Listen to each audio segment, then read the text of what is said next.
Hi, my name is Kiran. I am 11th years old. I live in Gamru Village in North India. This is my house. It is only one room. I sleep in the same bed with my mother, father and brother.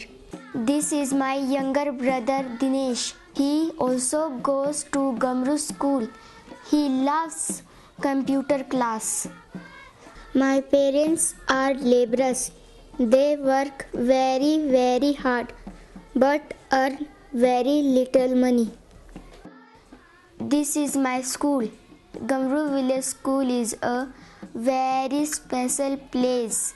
I love my school and teachers. We know we are lucky to have this school. I love to study. I like social studies and English. When I grow up, I want to be a doctor. This is my dream, so I will work hard.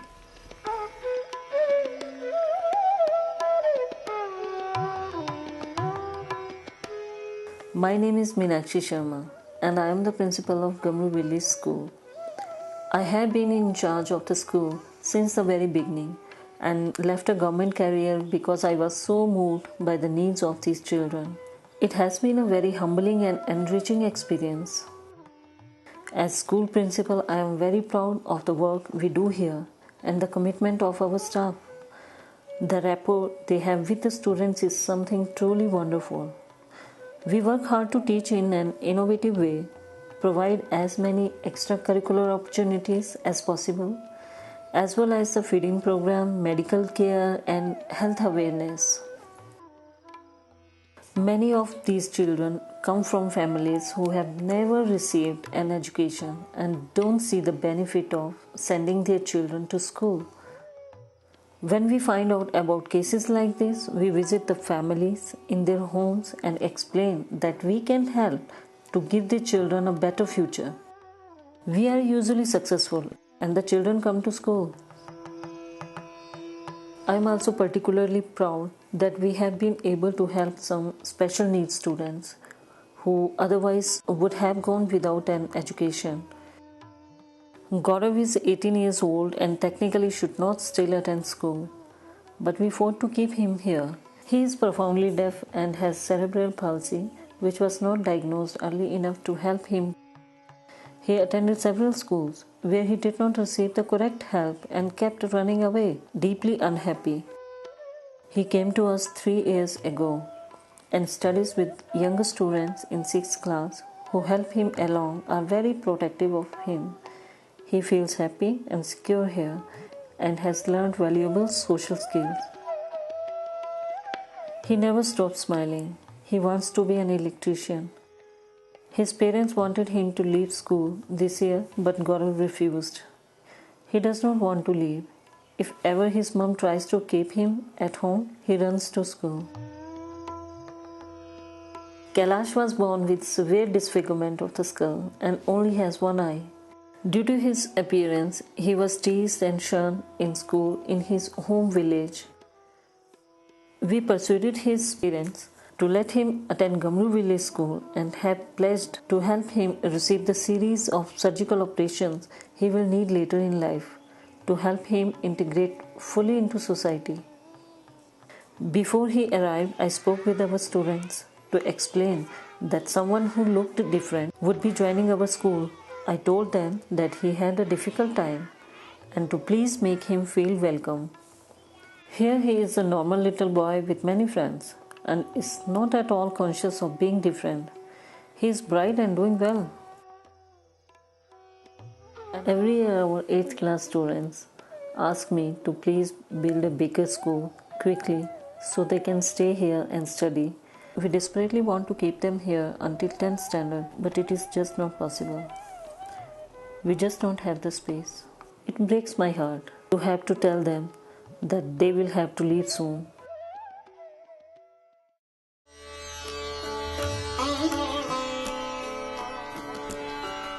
My name is Rachel and I have 15 years experience of teaching in England.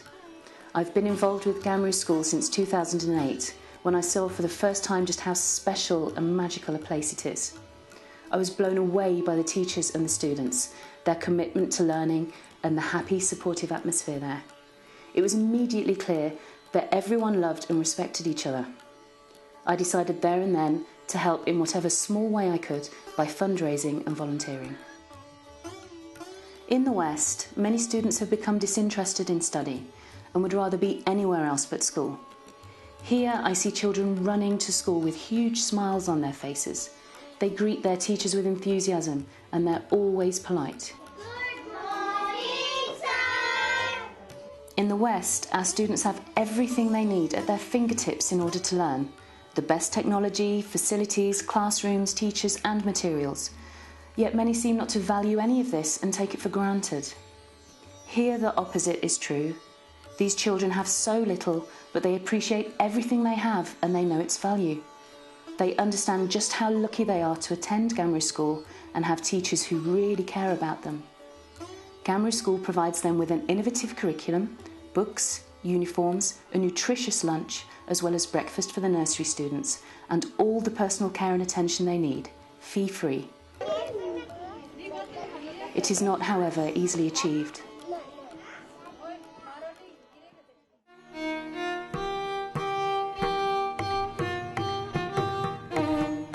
Gamru Village School was founded in 2004 by Philip Adams, a British aid worker who lived in the village at the time.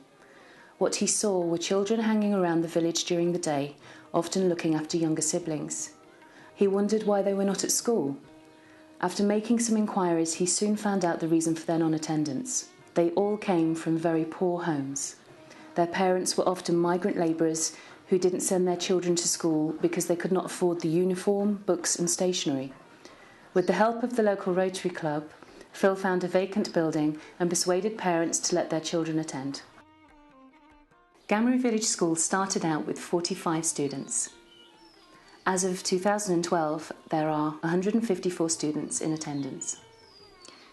Gamru Village School is a non-profit, charitable society providing quality education and care to underprivileged children who would otherwise face serious barriers to education. The school receives no help from the local education authority and relies entirely on the kindness of a handful of sponsors to keep the school running. In 2008, the school very nearly closed due to a lack of funds. The school is only possible thanks to a small number of regular sponsors who provide the money to cover the rent of the building, utilities, food, uniforms, resources and the teachers' salaries. Over the years, donors have come and gone. Sometimes the principal doesn't know where the next month's funds will come from. It only takes one sponsor to say that they can no longer commit for the school to come under serious threat. There are 9 teachers at Gamru School, and I'm amazed and humbled by their level of dedication to these students. In 2009, they went without salary for 8 months because there simply was not enough money to pay for the rent and feed the children, as well as provide their salaries. I doubt many other teachers elsewhere would have done the same.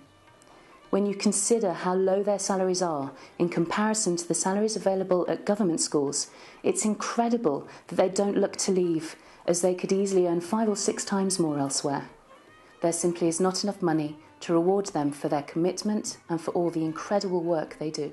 But they remain loyal and 100% devoted to these students.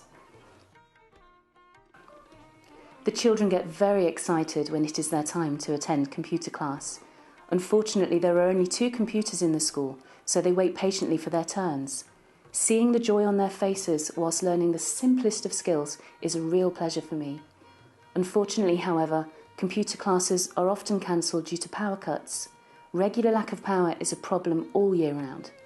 In winter, the children have no heating, and in summer, the rooms are stiflingly hot without fans. Something as simple as being able to afford a small generator for the school would make a huge difference to their education and general well-being. Until 2008, there were no chairs, desks or whiteboards in the school. Students sat on rush mats on the floor. Now they have desks and whiteboards, but the classrooms are so small that it is often very cramped. The students have to clamber over the desks to get to their teachers or to leave the room. The school has to say goodbye to its older students in 8th standard instead of 10th standard due to this lack of space, but they never want to leave. They beg Meenakshi, the principal, to build a bigger school so they can stay where they are happy and feel safe. This is the principal's biggest regret. It would be a dream come true if the school had enough funds to buy land and build a bigger, safer school building. Currently, there is also nowhere for the children to shelter outside in monsoon or play safely.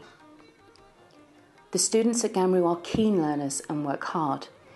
If you ask one of the students what he or she wants to be when they grow up, they don't simply say soldier, porter or teacher, as they often do in other schools in the areas, as these are seen as some of the only possible choices of career in the local vicinity.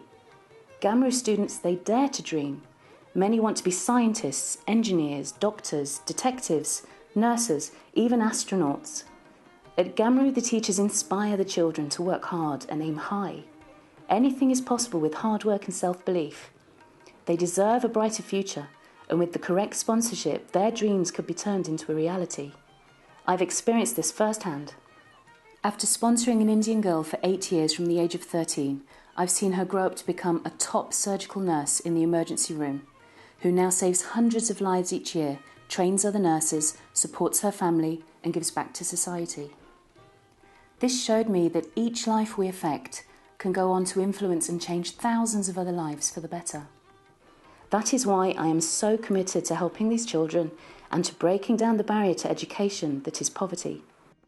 In villages like this, a little can go a very long way, so every donation, no matter how small, makes an impact. Gamru Village School also desperately needs stable, long-term sponsors who with regular donations could help them achieve a level of stability they have only ever dreamed of. If you or anyone you know can help, please do, and together we can change these children's lives forever.